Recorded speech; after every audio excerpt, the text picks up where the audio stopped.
TEA is requiring students for the 21st century to have communication skills, collaborate, critical thinking, creativity, global awareness, information, and have self-direction. Who's going to teach these kids to do that? That's us. So we're looking for an individual who's going to bring some of these skills to the table. Absolutely. You do not have to be a master when you come. But we do ask you, what have you done to help you in this area? We're looking for that perfect teacher. And so my responsibility, if I'm going to go out there and interview, is say, you know what? This is what I bring to the table. All this language, this is who we're looking for to teach our kids.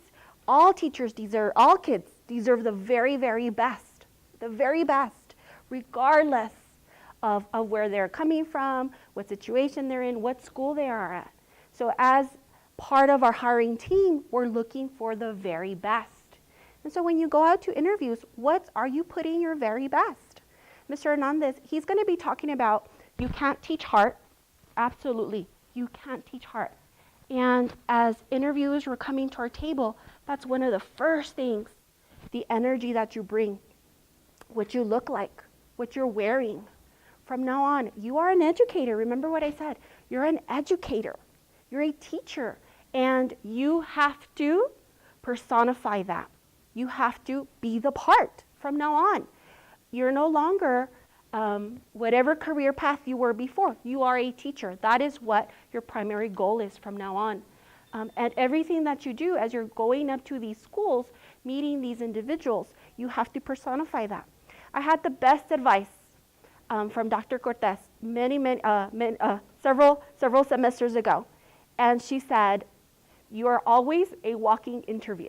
You never know who you're going to meet. You never know who you're going to come across. You're never going to know who is watching what you're doing, observing all the activities that you're doing so that you can get hired. When we look for a teacher, positions usually don't get posted right away in the interview. Principals right away, there's a position open, they start calling each other and they say, I already have this person in mind. Principals will do everything possible to, if they have somebody in mind already, to help you get all those requirements in. Positions open immediately. So that's why it's so important that you go and make those connections at the campuses that you have been at. Extend yourself out, go do extra, go do more so that your principal where you're at is learning about you and the work ethic that you have and the heart that you have.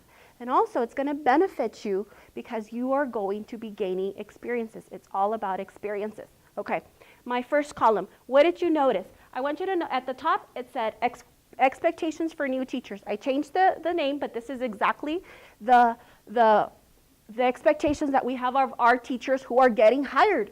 It says, welcome, we're very excited that you're considering to be part of our school.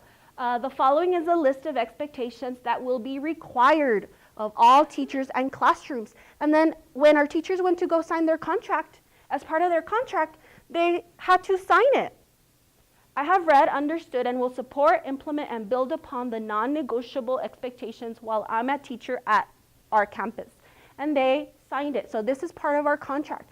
Did anything surprise you that you perhaps are like, I didn't know that was going to happen, or I wasn't aware of that?